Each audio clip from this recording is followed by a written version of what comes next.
That is not a coincidence, that is foul play.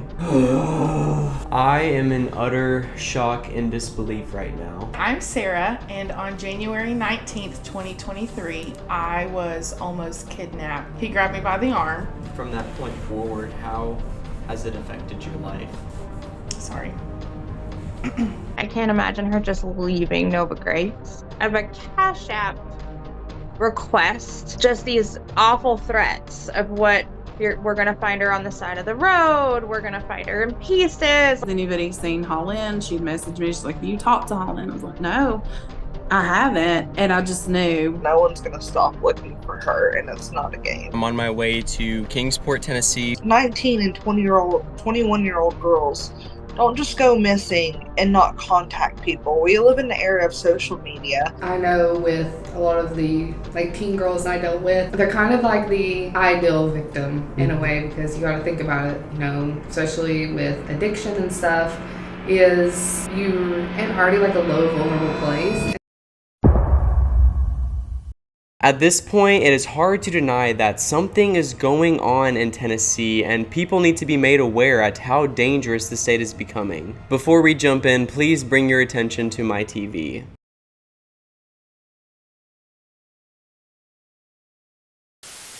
Thank you for tuning in to Crime Brought to Light. Before we begin, I want to clarify that everything I talk about today is solely my opinion based on the research I've conducted and is 100% alleged. The purpose of Crime Brought to Light is to not only talk about true crime cases that interest me, but to also unsilence those who have been silenced by the media. If you or someone you know has a case that has been swept under the rug, email me at crimebroughtolight@gmail.com. If you're a viewer and want to support me each time I have a sponsorship, please check them out as it helps me. Go ahead and start your cleaning or secure yourself under a soft blanket because we are about to dive headfirst into some pretty dark stuff.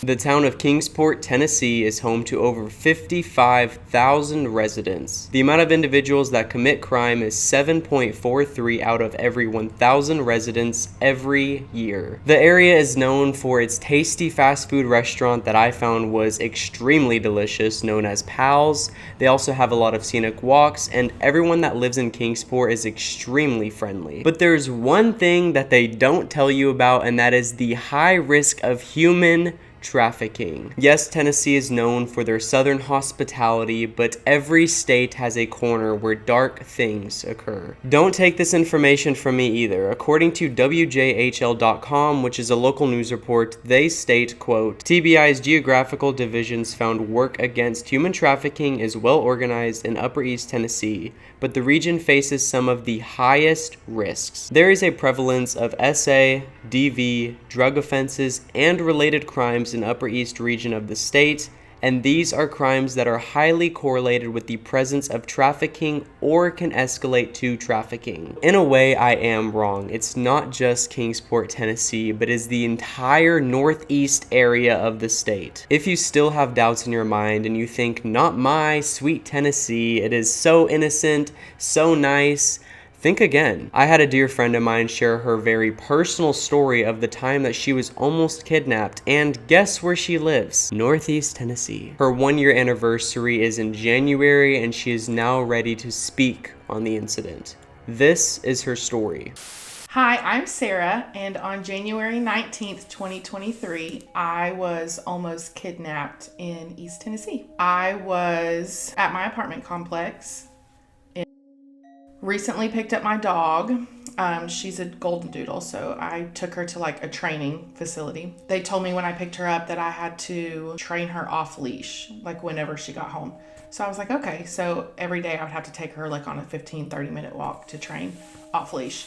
So I was taking her on a walk before I went to the gym with my friends. I was coming back to my apartment and I saw a car. They were making loops in my apartment complex. And it's in the middle of January, so it's cold.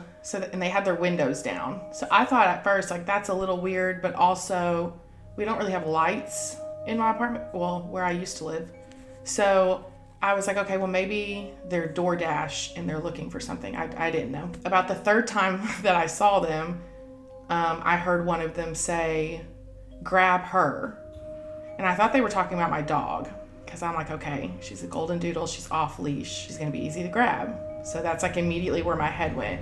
So I was like, crap, this is not good. And the guy said, okay, make a lap around. And I was like, oh crap. So I was walking really fast at this point back to my apartment. So I got back in my apartment with my dogs and I locked the door. And I sat in my apartment probably for about 15 minutes just to make sure. I looked out my window, I didn't see them. So I was like, okay, great. Like, I was supposed to go to the gym anyways. Like, I'm just gonna go to my car and go to the gym. I was heading to my car, and right when I got like to my door, I heard someone say, hey, can I talk to you for a second? And when I turned around, it was the guy that was in the passenger seat of the car. And I said, no, I'm good. I was trying to get in my car, and then he was like really, really close to me. He grabbed me by the arm, and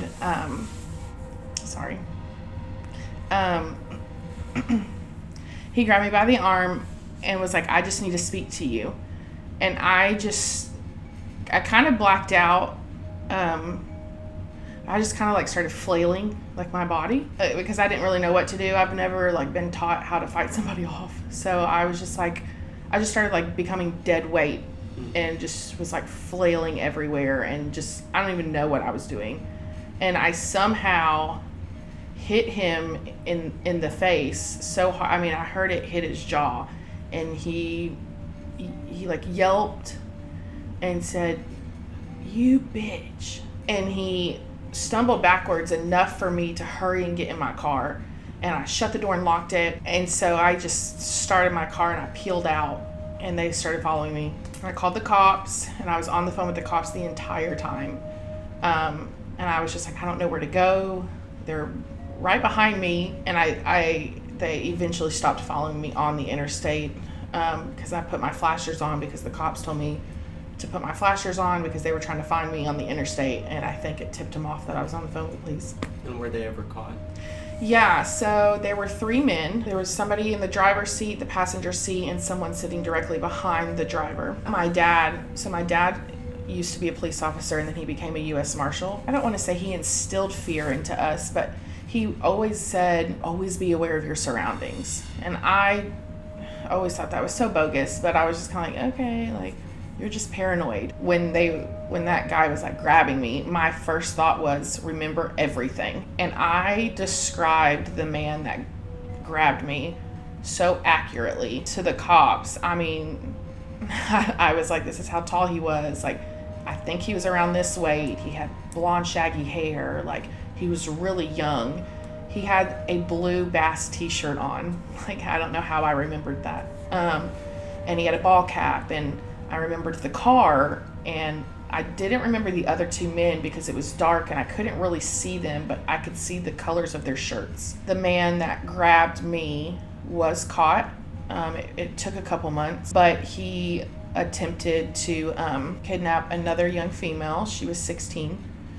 And the only reason he was caught was because there was a Ring camera where she was. Thankfully, she also got away. He was in the same vehicle, and it caught license plate and everything on the car.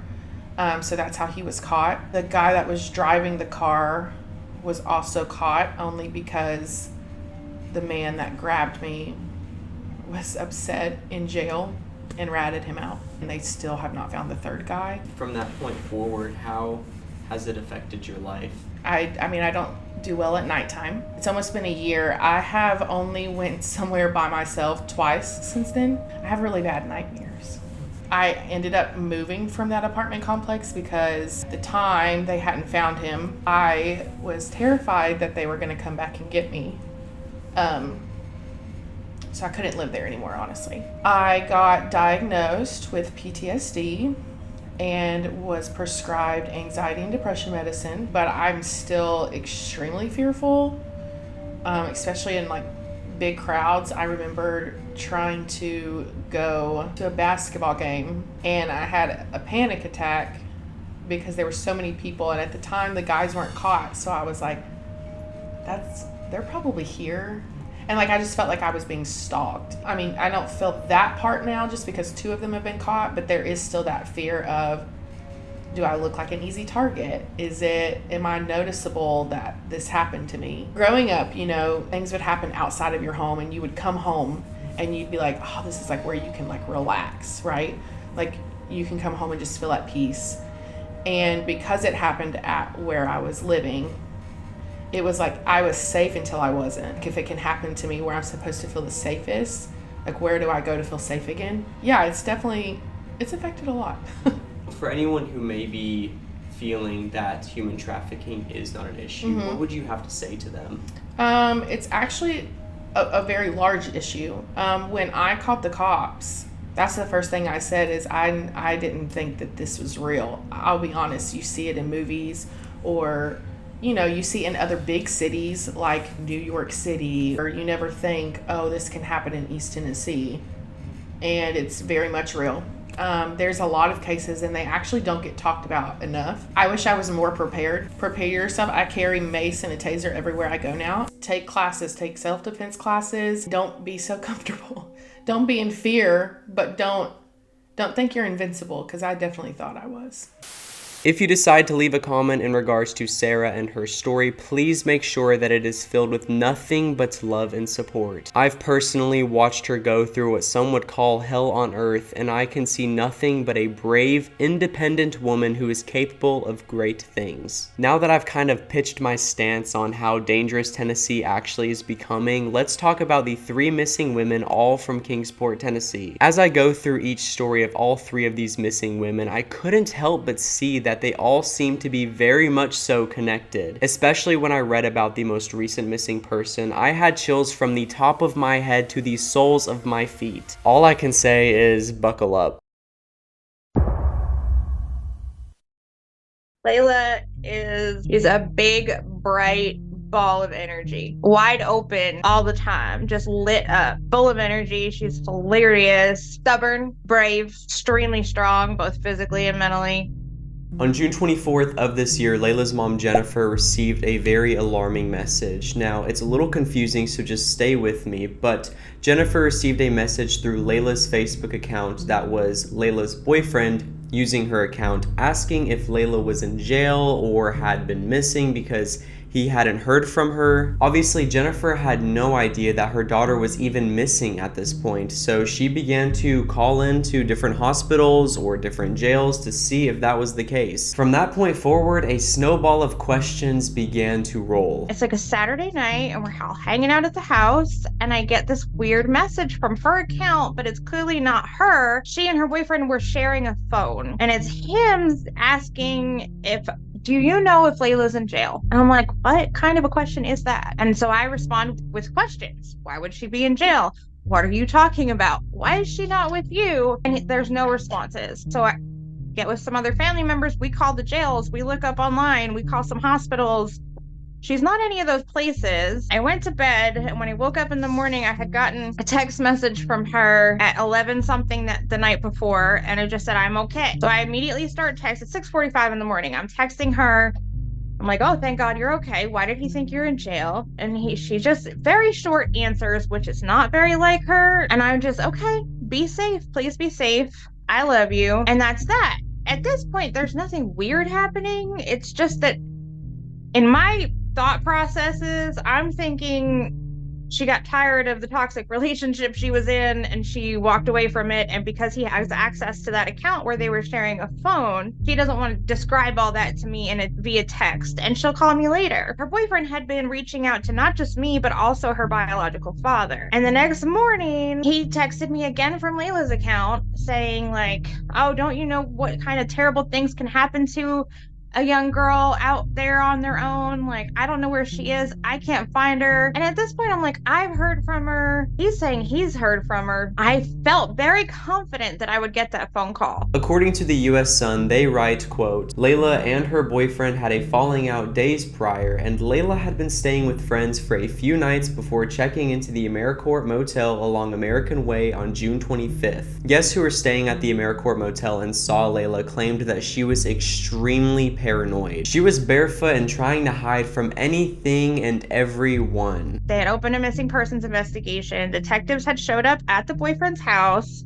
interviewed everyone. Everyone seemed to cooperate just fine. We get an update from detectives who have tracked her, where she was Saturday, where she was Sunday. Monday gets a little bit hazy, but then there were witnesses at the AmeriCorps Hotel in Kingsport that had seen her acting erratically, knocking on different doors, like almost as if she was out of it and she forgot what room she was in, but she was also acting like she was afraid of something. Like at one point, a witness had like let her into their room and was trying to talk to her, and she had like run in and like crouched down real low and like was hiding away from the door. I don't know. People were offering to help her. Do you need help? Do you need a ride? What can I do? And she really wasn't paying anyone else any mind. What we're about to discuss is more of a sensitive topic, though it is public knowledge on news articles. And let me specify that this is just a speculation. Some people believe that her abnormal behavior could have been tied to drug addiction. It's no secret that Layla did struggle with addiction in the past, and this could have very well just been another falling out. When it comes to people who are suffering with addiction or substance abuse issues, it's a very controversial topic, and a lot of people say, well, that was a decision that they made. And the first decision of someone doing any type of drug is 100% their decision. But from that point forward, an addiction forms and that becomes a disease. I've also talked about cases in the past of where someone was struggling with addiction or substance abuse issues, and people have commented, well, they deserved it because that's the life they chose. And I 100% disagree with that statement. I personally make mistakes every single day, and just because I make a mistake does not mean that I deserve to be kidnapped or go missing. The next morning, she was seen sort of popping up out of a field. Behind the AmeriCorps Hotel, there's like woods and then a little field, and then there's a warehouse back there that's like active. People work there. Guys were coming to work, so it had to be like 7, 8 in the morning, and they saw a young girl, blonde hair, wearing the same clothes as Layla was wearing, no shoes, pop up out of the grass, kind of look around as though she was looking for something, and then she walked across the field, approached one of the men and asked for a cigarette, and he was like, I'm sorry, I don't smoke. And he said that she was super polite, and she took off walking towards, there's like a bike trail that runs back there. Several hours later, there's another witness report of her being at the Marble Slab Creamery from 8 o'clock to noon. There's about 4 hours where no one saw her, not even like people that had been on the trail that day. But then all of a sudden she pops up at the Marble Slab Creamery, sitting out back by herself, no shoes, disheveled, looking distraught and afraid. The woman at the Marble Slab who was working that day saw her sitting out on the patio and like offered some ice. Are you okay? They chatted.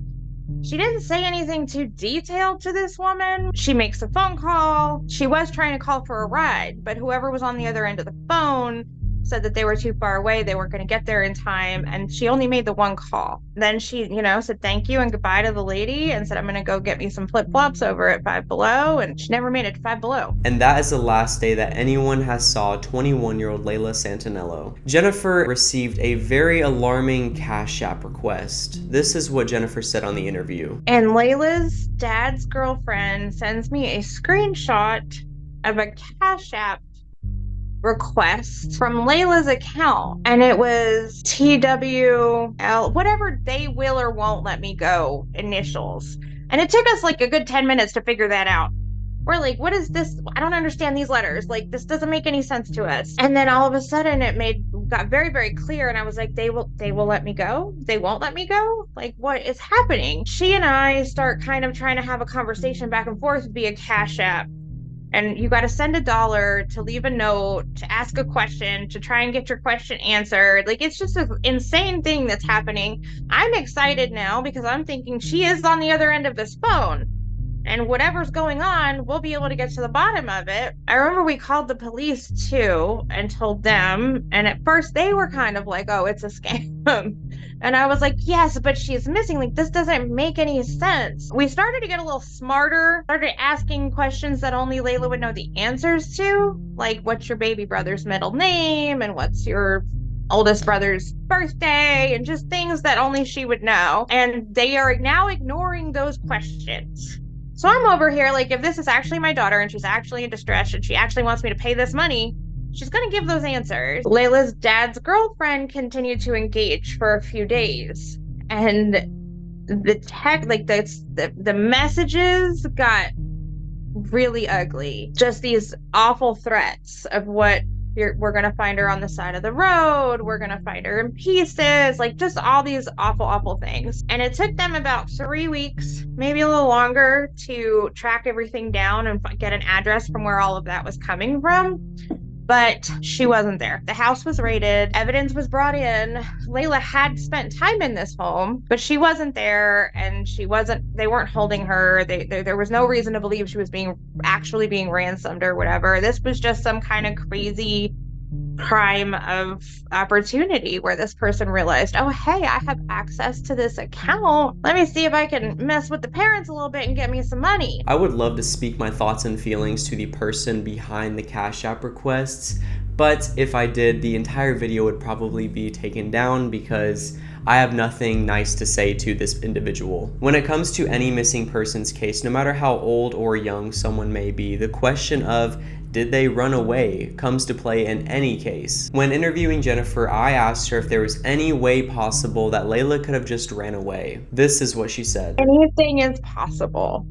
I will say that. I will say that anything is possible. And I often pray that is the case, that she's somewhere doing well and just didn't want to be with us anymore. There's a couple factors that make me think twice about that. Her daughter, for one. I can't imagine her just leaving Nova Grace. Layla's always been a very independent person, but in this weird codependent way. The way that she is, I can't imagine her going more than a week without calling one of us. And then her birthday, she is the type of person that will start telling you in February all about what she wants to do for her birthday in August. She went missing on June 27th. It was about 5 weeks before her birthday, her 21st birthday. She wouldn't miss her birthday. With all of this being said, Layla Santanello was last seen on June 27th of this year at Marble Slab Creamery in Kingsport, Tennessee. She was wearing a white tank top, black leggings, and no shoes. She is 4'10", 115 pounds with dyed bleached blonde hair.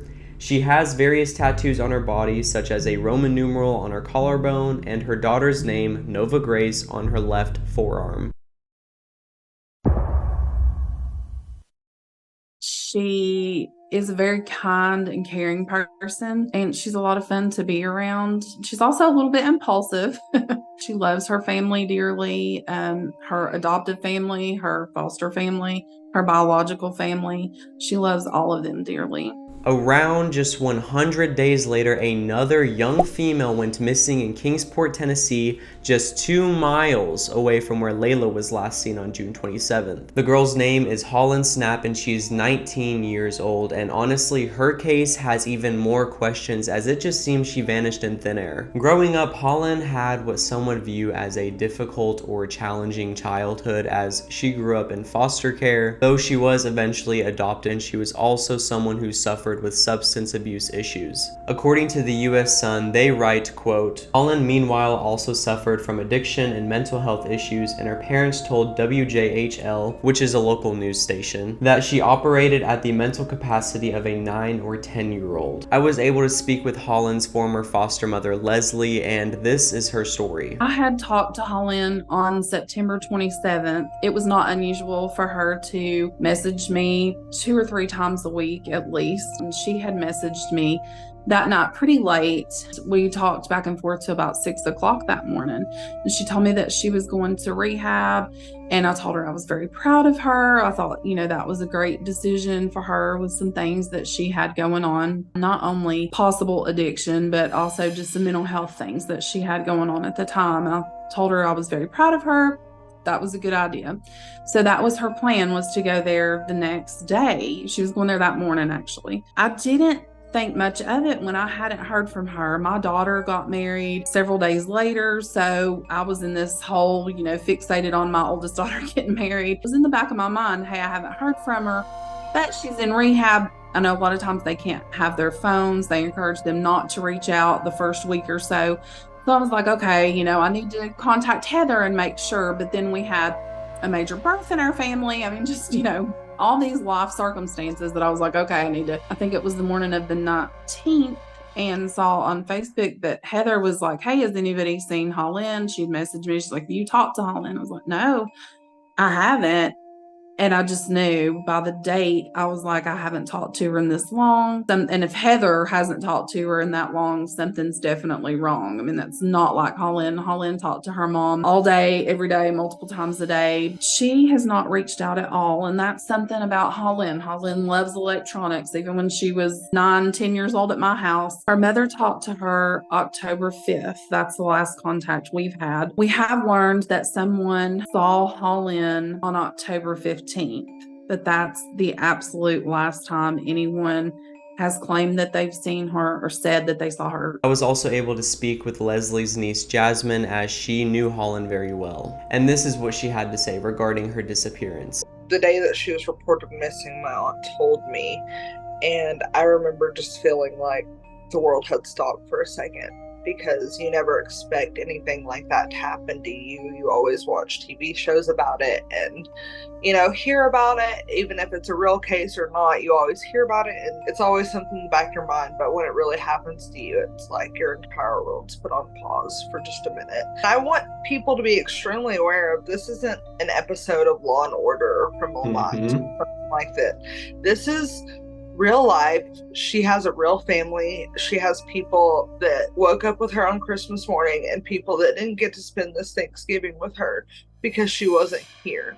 This is very real, and it's not a joke, and it's not something people need to call in missing alerts about because they think they want to think funny or it will get attention. It's not. No one's going to stop looking for her, and it's not a game. Same thing with Layla's case. The question of could they have just up and ran away from home comes to play. So I asked Leslie this question, and this is what she said. Absolutely. People say all the time, she's 19, she's out doing these things. No, it's not like her. She told me when she was in a relationship that was very unhealthy for her. She told me when she was doing things she shouldn't be doing. And she knew that we had unconditional love for her. Her mom, her adopted mom, myself, even her biological family. I mean, we all had contact with her. It wasn't such a leap to say, okay, has she not had contact with her biological family too? Whenever Heather was like, no, I haven't talked to her, because I knew if all three of us are not hearing from her, that something's wrong. Hollynn Snapp is only 19 years old. She is 4'8", 100 pounds. She has brown hair and hazel eyes and was last seen on October 15th of this year at Bell Ridge Drive in Kingsport, Tennessee. Both of these girls are very similar when it comes to appearances and age. They both are adults, but appear to be very childlike. By this point of my research and just kind of diving headfirst into this case and speaking with both of the mothers, I realized that I needed to help. I currently live only an hour and a half from Kingsport, Tennessee, and they had a Christmas parade go on where they planned to hand out missing persons flyers for both Layla and Hollynn, so I drove down there and helped them out. Alright, so I just got into my car. I'm on my way to Kingsport, Tennessee for their annual town Christmas parade. I'm going out there to help their family set up for the parade, as they're going to be handing out flyers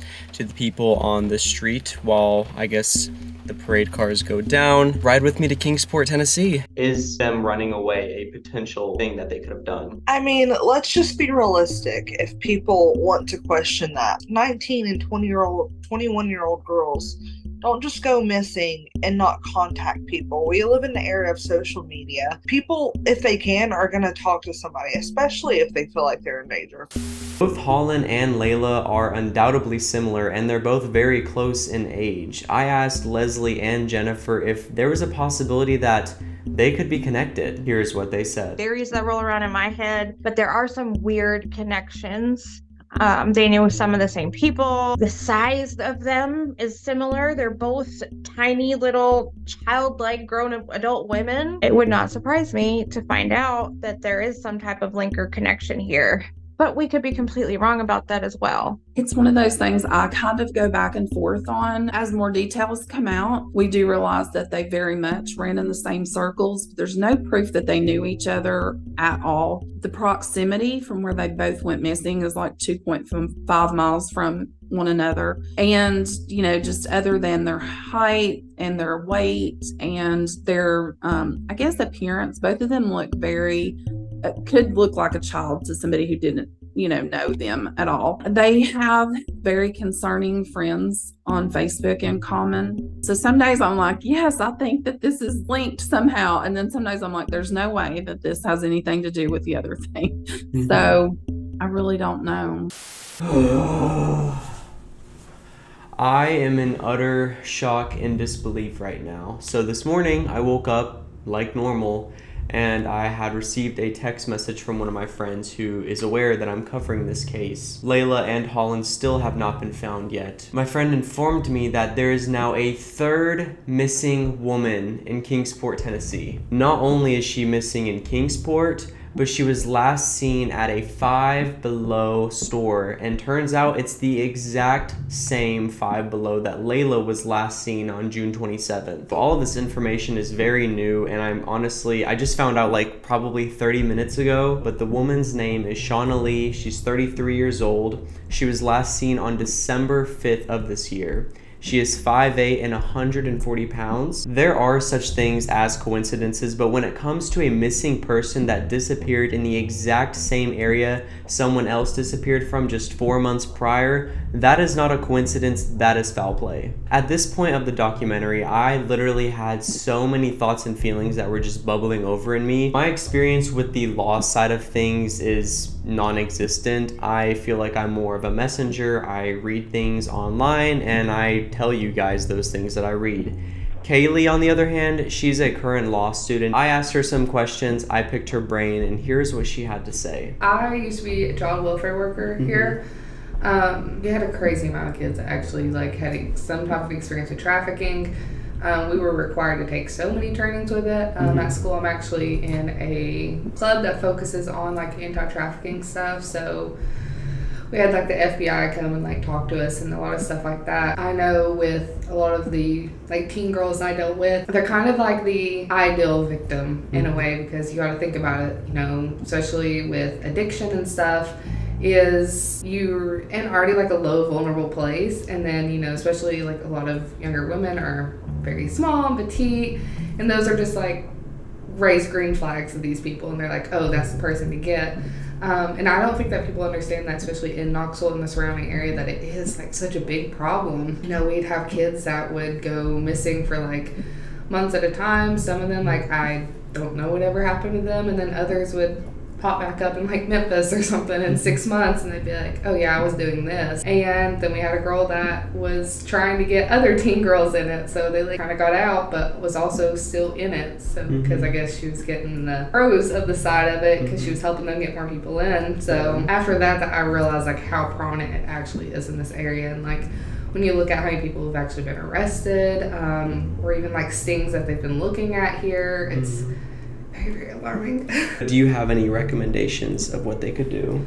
There are so many nonprofits out there, especially a lot of newer attorneys or even seasoned attorneys that work with legal aid offices that, especially for victims' families, kind of give them some answers and maybe just explain it, because I know that was one of the biggest frustrations to me, and why I went into law was because I was getting so frustrated about policies and learning about how things were done, and I think it helps with that frustration and reassures you a little that if progress is being made, and helps you know to look for, just in case that progress isn't being made, and if it's because there truly isn't anything to do, or because somebody's being lazy on their end, because let's be realistic about it. That's the thing about it, it's not always everybody trying hard, and then sometimes people are doing their best. But I would look for any legal aid offices that just offer any type of assistance and insight into what the process looks like and what their options are to just reach out and hopefully get the ball rolling a little quicker, especially for missing persons reports. It gets so frustrating. It is now nighttime, but I saw a news article that Shauna Lee was found safe in terms of what happened to her, there's no information, to say the least. So whether or not her case was connected with Layla, we have no idea. Whether or not it's connected with Hollynn, we have no idea. I doubt that there's going to be any information past her being found safe. 9 times out of 10, when someone's found, they close the case, they move on to the next one. Regardless, I am extremely thankful that Shauna was found safe, and I look forward to the day that we find both Hollynn Snapp and Layla Santanello safe as well. People can argue until they are blue in the face that the reason why Tennessee is becoming so dangerous is because of all the people moving here. Let me tell you that migration of people coming to and from a state has very little effect on it as a whole. The people that make changes to a state are the people in power. If you are living in Tennessee, or you honestly live in a state that you're not happy with how things are being run, I encourage you to reach out to your elected officials. Educate on the people that you vote for, because that is how change happens. For ways on how to get involved in each case, check out the video description. Next week, I will be talking with the mother of 20-year-old TJ Davis, Miss Shira Davis. I previously interviewed her in April of 2022, and as of recently, I had the pleasure again to speak with her. Originally, I had planned to make this all one big video, but with there being so many cases, I had feared that one of them was bound to get swept under the rug. I simply didn't want to take that risk, especially because it's my goal to bring every case to light. Until then, I will see you next Friday. Stay safe.